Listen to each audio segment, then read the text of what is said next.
The lobby of Callaway Tower went quiet, the way lobbies only go quiet when something impossible is about to happen. It was 5:47 on a Thursday evening. The day shift was clearing out finance analysts heading for the elevator's assistants pulling on coats, the security desk swapping over for the night crew. Normal, routine, the kind of ordinary Thursday that nobody would remember. Until Vivian Callaway walked off the executive elevator. She was already a presence before she crossed the threshold. 31 years old, 5'6" in heels that sounded like a verdict. The kind of CEO who made boardrooms rearrange themselves without asking. She had built Callaway Group from a regional hospitality developer into a nationally recognized luxury real estate firm in under 3 years. And everyone inside that building knew it stepped slightly out of her path when she moved. She moved now past her assistant, past the reception desk, past 2 vice presidents who straightened instinctively, and walked directly toward a man in a gray facilities uniform crouched near the east wall, replacing a thermostat panel cover with a flathead screwdriver. He looked up, surprised. His shirt had a smear of joint compound on the sleeve. He had a brass compass on his keychain that caught the overhead light as he stood. Vivian Callaway stopped in front of him, and the entire lobby held its breath. Her voice wasn't fully steady, but her words were unmistakably clear. "I don't have a husband," she said. "So, I was wondering, can I have a date with you?" The compass swung gently on his keychain. Nobody moved, nobody breathed, and nobody in that lobby, not one single person, expected that question to change both their lives forever.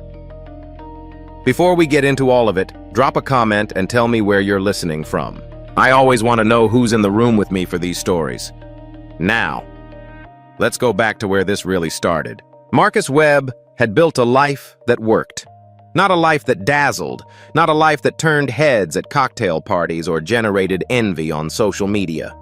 A life that worked steady, warm, functional in the way that actually matters when you're raising a 7-year-old by yourself on a facilities technician's salary in a city that gets more expensive every year. He was good at his job, not in an ambitious way, in the way that comes from genuinely caring whether the systems in your care are running cleanly, whether the HVAC on the 14th floor is pulling the right pressure, whether the freight elevator cables were last inspected when the log says they were. Marcus moved through Callaway Tower the way water moves through a building quietly everywhere, essential noticed only when something stops flowing. At 32, he'd made peace with a version of life that his younger self might have called settling. He knew it wasn't settling. He knew exactly what it was. It was choosing Lily. Lily Webb, 7 years old, with her mother's stubborn chin and her father's habit of narrating whatever she was doing out loud. She had started 2nd grade that fall and was already campaigning to run the class science project by herself. Her teacher had emailed Marcus to say Lily was enthusiastic and occasionally loud about her opinions, which was probably the politest thing anyone had ever said about his daughter, and he'd read that email twice and smiled both times. Cheryl had been gone for 3 years. A cardiac event, sudden random, the kind of thing that happens to other families until it happens to yours. She was 30 years old. She was laughing at something on TV when it happened. Marcus had called 911 and held her hand and told her she was going to be fine, and she had smiled at him in a way that told him she didn't entirely believe that. And then she was gone. He kept her compass on his keychain. She'd bought it at a flea market their first summer together, pressed it into his palm and said, "So you always know which way is home." He'd thought it was corny at the time. He thought about that a lot now. The job at Callaway Tower paid $62,000 a year, enough for rent in East Nashville, enough for Lily's after-school program, enough for the occasional Friday night treat of milkshakes at Riverside Diner where Lily would spend 20 minutes choosing between chocolate and strawberry before ordering chocolate every single time. It wasn't wealthy. It was enough. And Marcus had learned the hard way that enough held with gratitude was worth more than plenty held with clenched hands. The building's residents didn't see him much. He was most visible when something broke. The rest of the time he existed in the walls and ceilings and mechanical rooms of their professional lives, keeping things running with a quiet competence that required no recognition to be real. Vivian Calloway had a reputation. Inside Calloway Tower, the most commonly used adjective whispered, never said directly to her face, was precise, which was the polite version, the version that got used in performance reviews and industry profiles. The less polite version, the one that circulated in the break room and got texted between assistants with the volume turned down, was Ice, the Ice Queen of the Nashville hospitality corridor. She had been CEO of Calloway Group for 2.5 years, appointed after her father's health declined, and a board vote that she'd earned rather than inherited a distinction she'd made clear in her first all-hands meeting by restructuring 3 underperforming divisions before the 90-day mark. She was 31 years old, and she ran a company with 400 employees and $200 million in annual revenue, and she was by every professional metric extraordinarily good at it. She was also deeply, structurally, comprehensively alone. The divorce had finalized 4 years ago. Reeve Calloway. Yes, she'd kept the name. It was hers by the time he left, had been charming and political and supportive of her career right up until her career outpaced his, at which point his support had turned into something that looked like support from the outside but felt from the inside like a slow erosion. By the time she found out, he'd been quietly working with 2 board members to position himself for a CEO seat above her. They'd been married 3 years, and she'd spent most of them alone in conference rooms while he attended the parties. The settlement was $4.2 million in her favor. She gave it back. Every dollar. Her lawyer had looked at her like she'd lost her mind. She'd said, "I don't want his money. I want the record to show he left with nothing that was mine." And she'd meant it, and she'd walked out of that attorney's office feeling clean for the first time in years. The ice settled in after that. Not dramatically. Gradually, the way a lake freezes, you don't see the exact moment it happens. You just notice one morning that nothing moves anymore. She was good at being frozen. She was productive and focused, and her quarterly numbers were exceptional. She had a penthouse on the 21st floor of her own building, all clean lines and expensive silence, and she told herself the silence was peace, and almost believed it. The service elevator incident happened on a Wednesday. Marcus was running a cable tension check on the freight elevator in the lower service corridor routine inspection level B on the maintenance calendar. One of those jobs that took 40 minutes and required full concentration and almost never produced anything interesting. He'd finished the 3rd floor check and was logging his notes when the elevator fault alarm activated. Not the lobby elevators. The service lift on the east side, the one that accessed mechanical and storage between floors 9 and 10. The alarm indicated a car stuck mid-shaft. Marcus radioed the front desk, pulled his bypass kit, and headed for the junction box on floor 9. He wasn't running. There was no reason to run. The car wasn't falling. Someone was just stuck and probably aggravated, but he moved with the unhurried purpose that characterized every emergency he'd ever handled.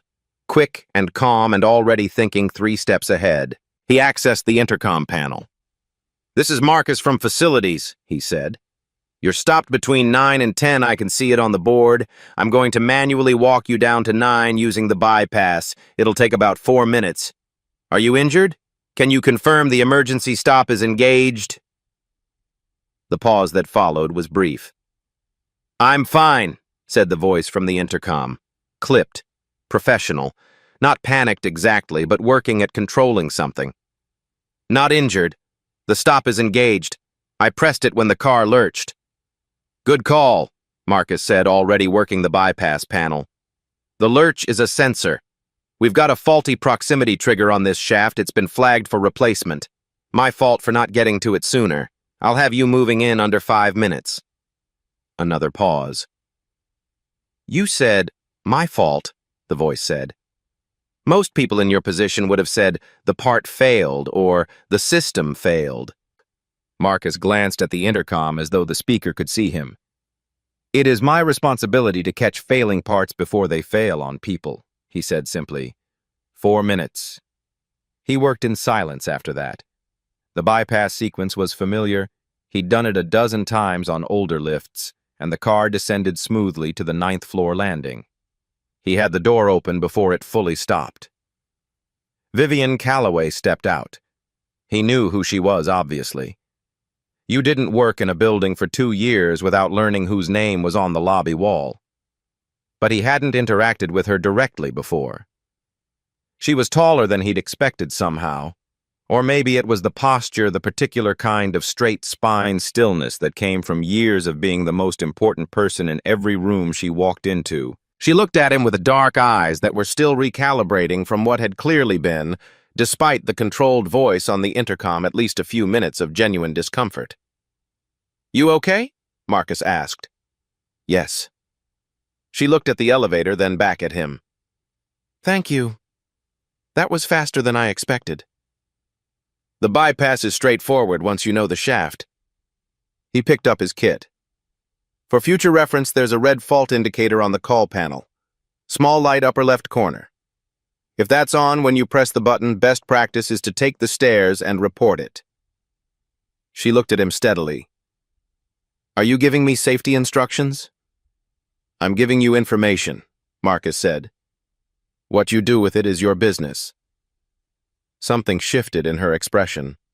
Not softened, exactly, more like rearranged. Like furniture moved 2 inches and suddenly the room looks different. "That's a useful distinction," she said. "Most things are if you look at them right." He gestured toward the stairwell. "Stairs are clear. Lobby elevator's running fine. You can pick that up on 10. He turned to go. "What's your name?" He looked back. "Marcus Webb. Facilities level 2. "Vivian Calloway," she said, which was unnecessary, and they both knew it, but she said it anyway, and he appreciated the gesture in a way he couldn't quite articulate. "I know," he said, and smiled and headed back toward the mechanical room. She thought about him more than made sense. Viv wasn't the kind of person who spent time examining her own mental wandering. She was too busy to indulge in self-analysis beyond what was functionally necessary. But she caught herself in the days after the service elevator noticing Marcus Webb in the building. Not in a way that felt like anything, just noticing. The way he moved through a floor with a tool bag slung over one shoulder, unhurried and focused. The way the maintenance crew talked to him differently than they talked to each other. Not with deference, but with the easy comfort of people who trusted his read on things. The way he seemed to actually enjoy his work, which was not a quality Viv encountered often in people at any level of an organization. She started reviewing the maintenance request logs, not for any particular reason, just reviewing. She found that the service elevator fault he'd mentioned had been flagged for repair twice over the past 8 weeks, both times caught by Marcus's routine checks, and both times delayed by supply chain issues on the replacement sensor. His notes on the repair order were thorough.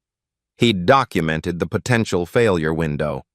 He'd been right about exactly when it would fail. She pulled his employee file. Marcus Webb, Senior Facilities Technician, 3-year tenure. Performance reviews exceeds expectations all categories every cycle. Emergency response record. 14 incidents handled, average resolution time 11 minutes below department standard. Commendations from 3 separate department heads.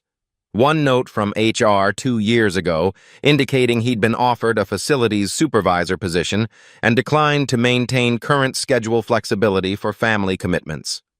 She read that last line twice. The next week, she found herself walking through the service corridor on the 9th floor at a time she had no professional reason to be there, and she told herself she was doing a building walkthrough, which she did sometimes, which was true enough to be technically defensible. He was replacing an HVAC filter panel when she came around the corner. He looked up without surprise, as though senior executives wandered through the service corridor regularly. "Ms. Calloway," he said. "Something wrong with the climate control on this floor." "I do walkthroughs," she said.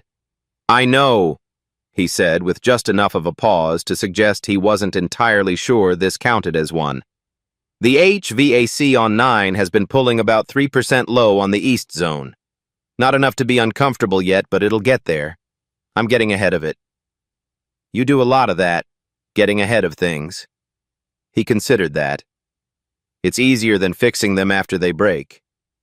He held her gaze. Usually, sir. There was a beat of something she didn't know what to do with. How long have you worked here? She asked. 3 years in February. Do you like it? He smiled just slightly, the same smile from the elevator corridor. I like knowing that things work because I showed up. Yeah. She nodded and continued down the hall and told herself she was conducting a walkthrough. She saw him with his daughter on a Friday afternoon. It wasn't planned. She was leaving late, taking the parking structure elevator to level 2, where she kept her car, and the elevator opened onto a scene she wasn't prepared for. Marcus was crouched beside an older model pickup truck, a tire iron on the ground working a lug nut that wasn't cooperating. And sitting on the hood of the truck, wrapped in a bright orange winter coat with her legs swinging freely over the bumper, was a little girl with 2 braids and enormous, dark, curious eyes narrating the tire change in real time. That one's being stubborn, the girl observed. It sure is. Marcus agreed, not pausing. Can I try?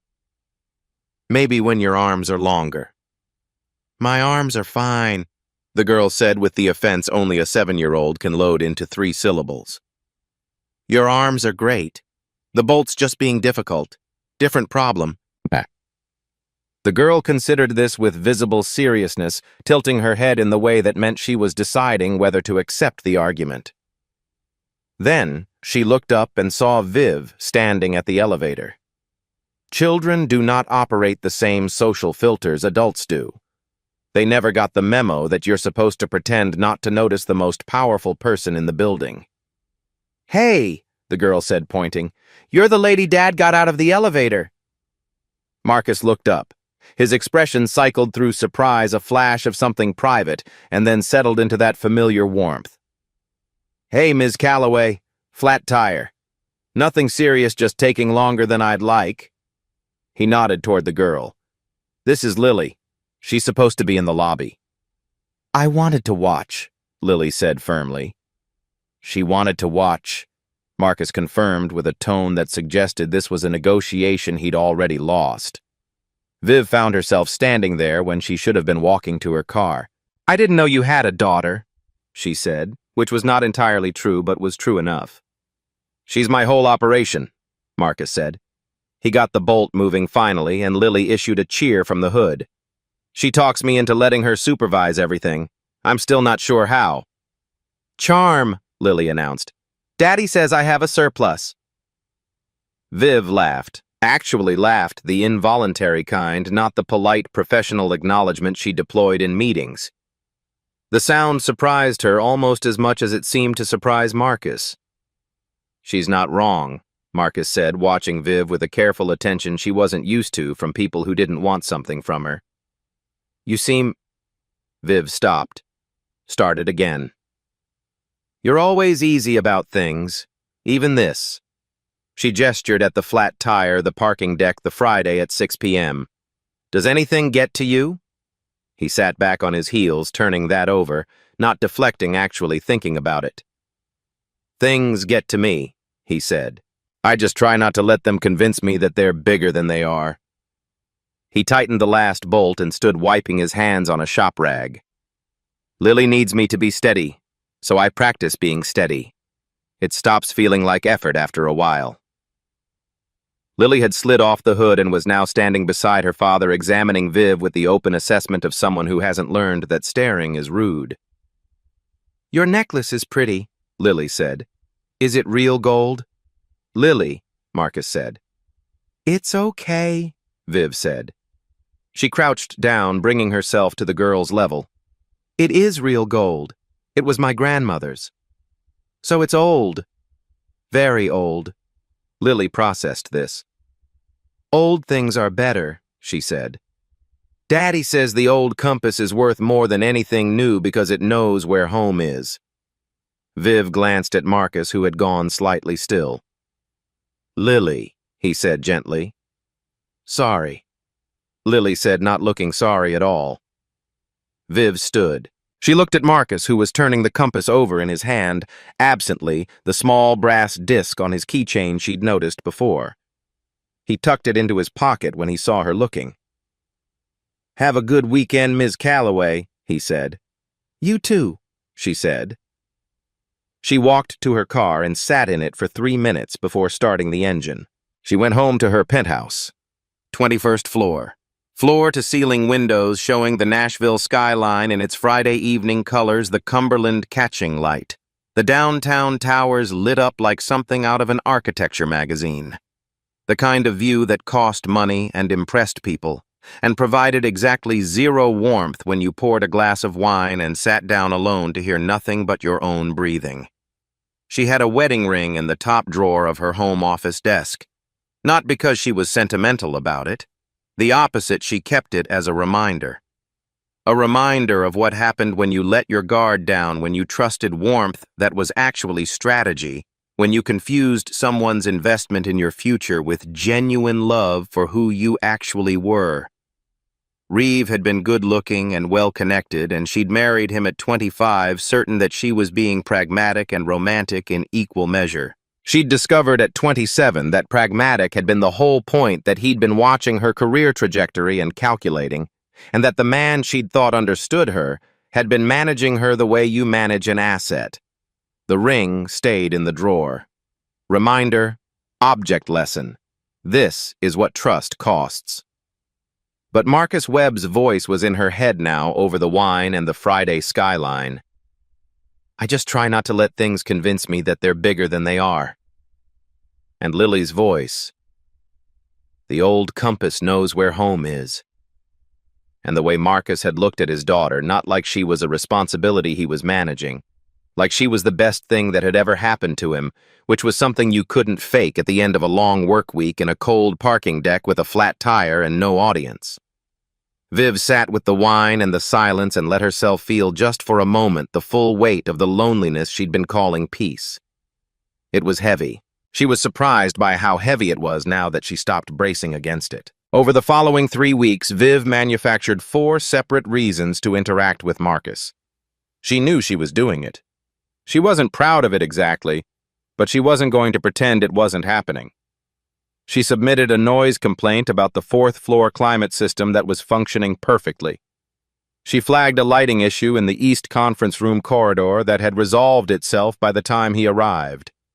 She requested a second opinion on a leak report that turned out to be condensation from a cold drink cart. Marcus handled each request with professional courtesy and an expression of mild, benevolent skepticism that he was too polite to name out loud. The 4th time the lobby lighting flicker that had resolved before he checked the panels, he looked at her with that careful steadiness that she was coming to understand was just how he looked at things he was trying to figure out. "The lighting's fine," he said. "I know," she said. A beat. "Okay," he said and made a note in his log. "I wanted to ask you something," she said before she could stop herself. "About your daughter. You mentioned she's interested in science. How do you encourage that? I'm starting a STEM initiative through the company foundation, and I could use a practical perspective." That was real, actually. The foundation initiative was real. Marcus leaned against the lobby wall tool bag at his feet. "With Lily, I just let her break things and put them back together. Don't tell her something's too complicated before she tries it." He paused. "She's building a model of the water cycle right now for school. She flooded the kitchen sink twice before she got the drainage right. I just handed her paper towels." Viv smiled. "You have a very high tolerance for mess." "You kind of have to with kids. The mess is the learning." There was a pause that lasted longer than she intended to let it last. "You mentioned she likes milkshakes," Viv said slowly. Marcus looked at her with an expression she couldn't fully read. "I might have mentioned that. There's a diner on the east side, Riverside. She'd probably—" Viv stopped, started over. "I'm being strange about this." "A little," he said, not unkindly. She looked at him directly. "I'm going to be less strange about it at the end of the week, I think, if that's all right." "I'll be here," Marcus said, and picked up his tool bag and walked away. It was a Thursday evening. Shift change. Most of the building clearing out. Viv had been thinking about it for 4 days. She'd rehearsed versions of it in the elevator, in the shower, in the car. All the versions were controlled and measured and landed with exactly the right combination of confidence and lightness. She walked into the lobby and crossed to where Marcus was replacing a thermostat panel on the east wall, and every version of the speech evaporated. She stopped in front of him. He stood up. The lobby went quiet, not because anyone coordinated it, just because people can sense when something real is happening. "I don't have a husband," she said. Her voice wasn't steady. "I've been divorced for 4 years, and for 4 years I've been telling myself that being alone was a choice I made from strength instead of fear. But that's not entirely honest." She held his eyes. "Can I take you and Lily to dinner, Riverside Diner, or wherever she'd want? Somewhere easy. I want to know you outside of maintenance requests I fabricated." The lobby was genuinely silent now. 30-40 people within earshot, not pretending to be anywhere else. Marcus stood very still. The compass turned over once in his hand. He looked at her for a long moment, not unkindly, not with amusement or calculation. Just looking, like he was reading something carefully before answering. Then he said, "You know what you just did in front of the entire company?" "I know. And you're okay with that?" "I'm terrified of it," she said. "I did it anyway." Something in his face shifted quiet, irreversible, like the sun coming out from behind a cloud that you'd stopped expecting to move. "Lily has strong opinions about milkshake flavor," he said. "She's going to order chocolate and spend 12 minutes deliberating." "I can work with that," Viv said. "Saturday," he said. 7 o'clock, Riverside. She nodded. And then from behind him she heard a small voice. Lily had apparently come to meet her father at the end of his shift, was standing at the edge of the lobby with her backpack and her orange coat, watching this entire scene with the expression of someone who understood exactly what was happening. "Daddy," Lily said loudly across the lobby, "is she going to be your girlfriend? Because I think you should say yes. She has really good posture." The lobby erupted. Laughter, real laughter, the kind that breaks a room open, rolling through 30-odd employees who'd been holding their breath. Marcus turned to look at his daughter with the expression of a man who loves someone unreservedly and is completely unable to maintain dignity around them. "You're not helping," he told her. "I'm helping," Lily said. Viv crossed the lobby and crouched down in front of the girl, not thinking about it, just doing it. "I was hoping you'd approve," she said. Lily studied her with those enormous dark eyes. "Daddy smiles more when you're around," she said simply. "I noticed." Viv felt something crack open in her chest, not painfully. The way ice cracks open in spring. The way water finds its level. She looked up at Marcus, who was watching the two of them with an expression she hadn't seen on an adult face in a very long time. "Saturday," she said again. "Saturday," he confirmed. Saturday was objectively the best evening Vivian Calloway had spent in 4 years. Lily ordered chocolate after 11 minutes of deliberation and made no apology for the process. She explained to Viv in extensive detail how a water cycle worked, using the condensation on her milkshake glass as a demonstration. She asked Viv 3 questions that no adult would have asked. "Do you have a cat? What's your favorite color?" And don't say "I don't have one," because everyone has one. And "Why does your voice sound different than it does in the building?" And waited for real answers. Viv said no cat, navy blue, and "I think I'm a little more nervous here than I am at work." Lily considered this. Good nervous or bad nervous? "Good," Viv said, and found that she meant it. Marcus was different outside the building. Not different in personality. Still the same steady, easy warmth, but without the slight professional correctness that the building environment imposed. He was just himself. He told her about how he and Lily had gotten to Nashville from Memphis, originally moved after Cheryl died, needed a change that felt like forward rather than just somewhere else. He talked about Cheryl without hedging. which Viv hadn't expected, acknowledging the loss as part of the fabric of his life rather than something to protect her from. "She would have liked you," he said at one point. "She liked people who had edges. She said edges meant you'd been through something." "What did she say about people who built walls?"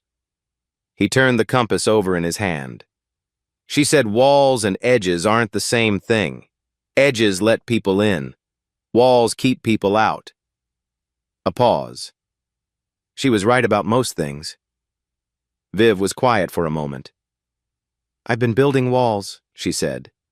"I know," he said. "I don't think you need me to tell you that." "No," she agreed. "I think I needed someone to not be afraid of them." Lily, who had been coloring on the paper placemat with the crayons the diner provided, looked up without warning and said, "Daddy keeps the compass because it helps him remember which way is home. Maybe you need one too." Marcus and Viv looked at each other across the table over the head of a 7-year-old who had no idea she'd just said something profound. "She does this," Marcus said quietly. "It's the surplus charm," Lily said without looking up from her drawing. The story broke on Tuesday. Viv had known it would.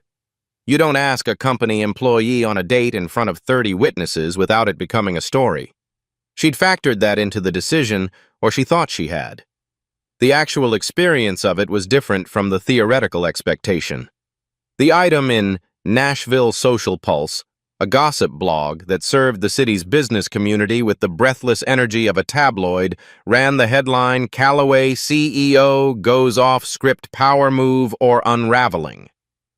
The article was careful to remain technically within the lines of legitimate commentary, while implying that Viv's interest in a facilities worker was either a cry for help or a calculated PR move to humanize a CEO with a reputation for being unreachable. The comments were worse. They always were. But the part that required Viv's full attention was the name in paragraph 4. Reeve Callaway had apparently agreed to a brief comment. "I wish Vivian the best," the quote read. "She's always been passionate. I hope she has the support around her she needs during this." He'd been on the board for 6 months, a late addition. She hadn't fully blocked because he'd come in through a shareholder resolution, and she'd calculated that fighting it publicly would cost more than managing him quietly. She'd been wrong. Quiet hadn't meant harmless. It had meant patient. Marcus saw the article before she could reach him. She drove to East Nashville after work takeout bags in the passenger seat, the specific kind of dread sitting in her stomach that came from knowing a conversation was going to be hard and having no way to skip it. He answered the door looking like someone who'd been sitting with something difficult for several hours. "Come in," he said. Lily was in her room, door closed. Marcus gestured to the couch and sat across from her, elbows on his knees. "The article's wrong about a lot of things," Viv said. "I know." He picked up the compass from the coffee table, turned it over. "That's not entirely what I'm sitting with." She waited. "Lily's Class 2 parents came up to her teacher today," he said, asking questions. One of them told the teacher that it was concerning that the Callaway CEO was involved with a school-age child's father, and the way she said "involved" had air quotes around it that Lily's teacher had to hear. He looked up. "She's 7. She doesn't understand why her dad is suddenly interesting to people she doesn't know." Viv felt the weight of that settle into her chest. "I can't have her be collateral," Marcus said. "I need you to understand that's not negotiable. Not because I don't—" He stopped. "Not because what's happening between us isn't real to me. It is. But she's 7. She comes first. Always." "She should come first," Viv said quietly. "That's not an obstacle, that's who you are." "Then you understand why I'm saying this might need to—" "No," Viv said it without heat. "I understand why you're scared. I'm scared too. But I'm not going to let your ex-in-law's neighbors and a gossip blog win a decision that belongs to us." Marcus studied her. "Reeve is using this," she said. "That comment in the article, that's not goodwill. He has a board seat and he has been waiting for a moment to suggest I'm compromised. If I back down from this because of public pressure, I hand him the narrative." She leaned forward. "And more importantly, Lily asked me on Saturday if the compass knows where home is. And I've been thinking about that answer for 4 days. I don't want to walk away from an answer I can actually feel." The room was quiet. "You spent 4 years being alone because someone hurt you," Marcus said. "Yes. And I've spent 3 years being careful because losing someone broke something in me that I'm still rebuilding." He looked at the compass. "This isn't simple." "No," she agreed. "I'm not asking for simple. I'm asking for honest." From the hallway, a small voice. "Dad?" Lily appeared in the doorway in her pajamas, regarding them both with the specific assessment of a child who has been listening to adult conversation and is deciding whether to intervene. "Are you breaking up?" "We're talking," Marcus said. "It sounds like breaking up." She walked in and sat on the couch beside Viv with the calm of someone claiming territory. "I don't want you to break up," she said directly to Viv.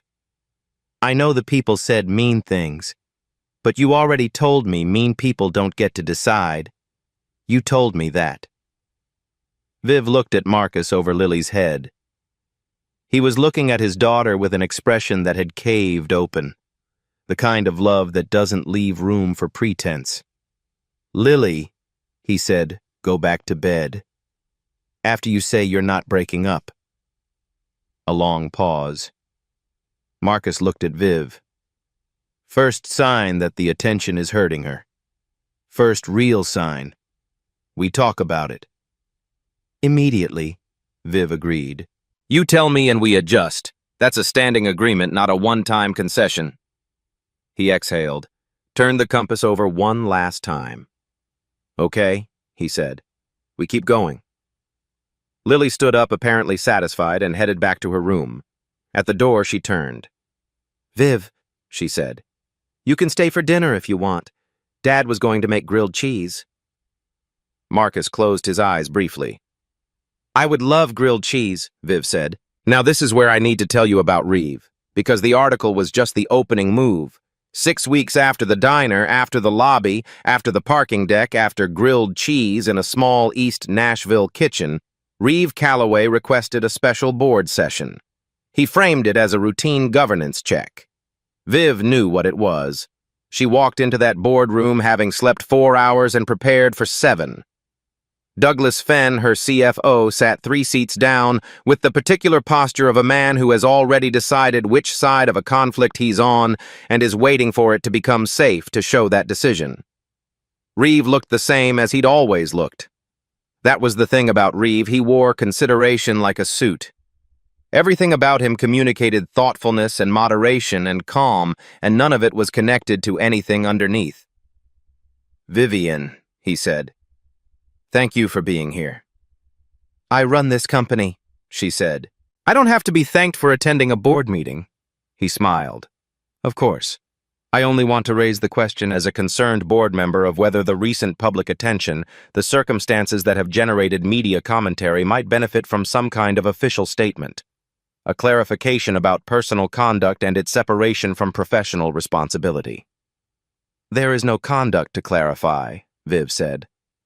"I'm in a personal relationship with someone who works in the building.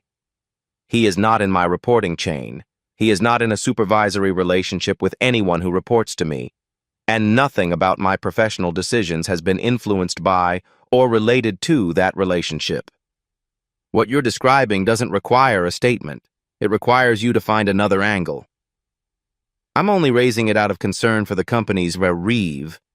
She said his name the way you set something heavy down. You're raising it because you've been waiting for a moment to reopen a door I closed 4 years ago. I know what this is. The board knows what this is." She looked around the table, not at Fenn, but at the 3 independent members who'd been there since before Reeve arrived. "I'm not performing a defense. My record is my defense." The vote when it came was 4-2 in her favor. The 2 were Reeve and Fenn. She walked out of that boardroom and texted Marcus, "Board voted 4-2. The other 2 are going to be very busy looking for new positions." He texted back, "You okay?" She smiled at her phone in the elevator. "Better than I've been in a long time. Grilled cheese again tonight. I'll bring the soup." The months that followed built something. Not quickly and not smoothly, it wasn't that kind of story. Marcus had Lily's school schedule and Viv had acquisition negotiations, and there were evenings when they couldn't see each other and days when the media was annoying and moments when the distance between their worlds felt like it needed navigation rather than just goodwill. But they navigated. Viv learned the shape of a Tuesday evening at Marcus's apartment, Lily doing homework at the kitchen table, Marcus cooking the specific domesticity of a small family that had built routines to hold itself together. She learned that Lily's homework required exactly 14 minutes of help and approximately 40 minutes of theatrical resistance before the help was accepted. She learned that Marcus made coffee too strong and considered this a feature, not a flaw. Marcus learned the shape of Viv's professional world not from the outside, but from being close enough to see the cost of it. He came to her office once unannounced, bringing lunch, and found her at her desk at 7:30 in the evening, surrounded by documents with the particular stillness of someone who's been alone for so long that they've stopped noticing the silence. He put the food down on the corner of her desk without comment. She looked up. "You don't have to check on me," she said. "I know," he said. "I wanted to." She held his gaze for a moment. Then, "How do you know when something's worth the risk?" He sat down in the chair across from her and turned the compass over in his hand. "You don't," he said. "That's not actually the question. The question is whether you can afford not to find out." She looked at the compass. "May I?" He held it out. She turned it in her palm, small and warm from his pocket. The needle settled north. "Cheryl told you it knows where home is," she said. "She told me it knows which direction to face when you're lost," Marcus said. "Home isn't always where you started. Sometimes you have to walk toward it." Viv set the compass on the desk between them. The needle held.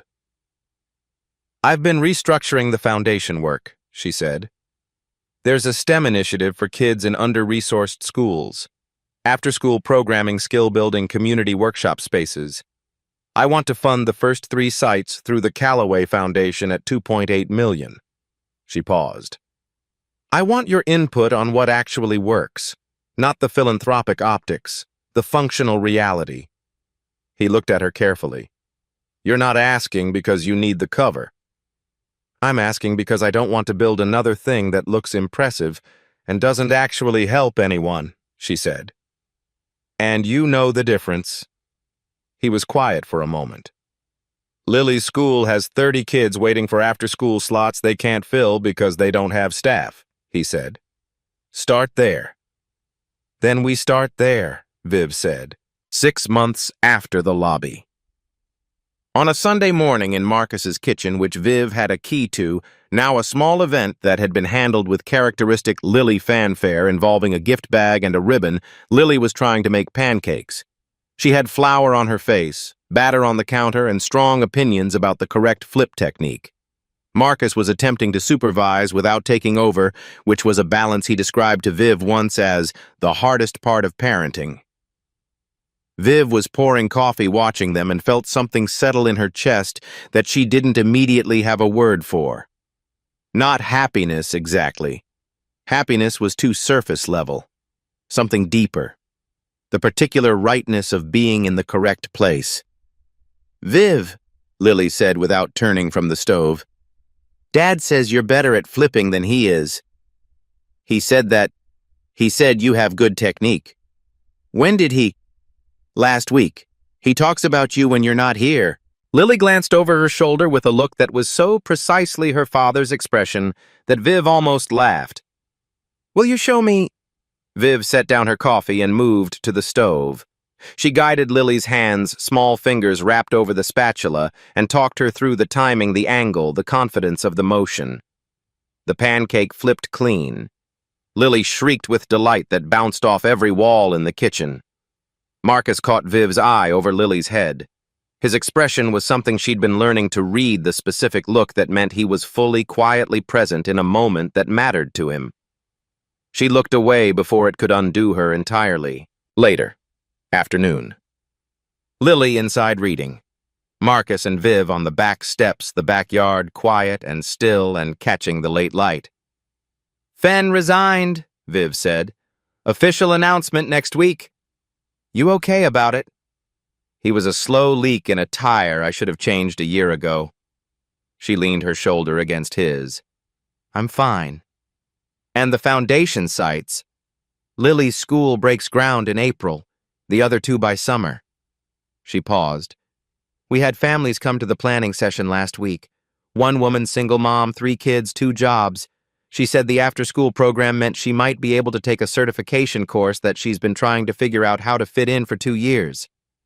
Viv was quiet for a moment. That felt like more than the quarterly earnings report has ever felt. "Because it was," Marcus said simply. She turned to look at him. "Do you ever miss—" She stopped. "Never mind." "What? Do you ever miss the version of your life where things were easier before Cheryl, before Lily, when it was just you and the day in front of you?"